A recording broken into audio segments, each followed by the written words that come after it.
ഇന്നൊരു പുരകൂടലുണ്ട്. അപ്പം അതിന് ആ പരിപാടിക്ക് പോവാണ്. നല്ല മാറ്റി ഒരുങ്ങിയിട്ടൊക്കെ പോണത്. ഉമ്മയും ഞാനാണ് പോണത്. അങ്ങനെ ബസ് കയറാൻ ബസ് സ്റ്റോപ്പിലേക്ക് നടക്കുകയാണ്.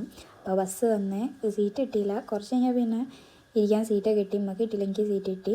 അത് കഴിഞ്ഞിട്ട് രണ്ടാമതും ബസ് കയറണം. ഹാളിലാണ് പരിപാടി. ഒരു കുടുംബക്കാരെ പുരകൂടലായിരുന്നു. അങ്ങനെ പോയി അവിടെ എത്തി. ഫുഡ് കഴിക്കുന്ന വീഡിയോ ഒക്കെ എടുക്കാൻ നല്ല മറന്നുപോയി. കസിൻസൊക്കെ വന്നപ്പോൾ അങ്ങനെ വർത്തമാനം പറഞ്ഞൊന്ന് മറന്ന്. അത് കഴിഞ്ഞ് അവിടെ അടുത്ത് തന്നെ വേറൊരു കസിൻ്റെ വീടുണ്ട്. അവിടെ ഒന്ന് പോയി.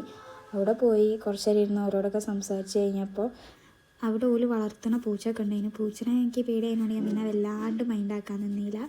പിന്നെ അതൊക്കെ കഴിഞ്ഞ് അവിടെ നിന്ന് ഇറങ്ങി വേറൊരു കസിൻ്റെ വീട്ടിലേക്ക് പോകാൻ തീരുമാനിച്ചു. അങ്ങനെ ഞാനും അമ്മയും കൂടി അങ്ങോട്ട് പോകാമെന്ന്. ബീച്ചിൽ പിന്നെ എപ്പോഴും ആൾക്കാരില്ലാതെ നിൽക്കില്ല. മഴ ആയാലും വെയിലായാലും ബീച്ചിൽ ആൾക്കാരുണ്ടാവും. അത് കഴിഞ്ഞ് അവിടെ എത്തി. അവിടെ കുറച്ച് നേരം ആൾക്കാരൊക്കെ കണ്ട് വർത്തമാനം പറഞ്ഞിരുന്ന്. ഇനി അവിടെ നിന്ന് ചായ കുടിച്ച് കുറച്ച് കഴിഞ്ഞപ്പോൾ ഇങ്ങോട്ടൊക്കെ പോന്നു.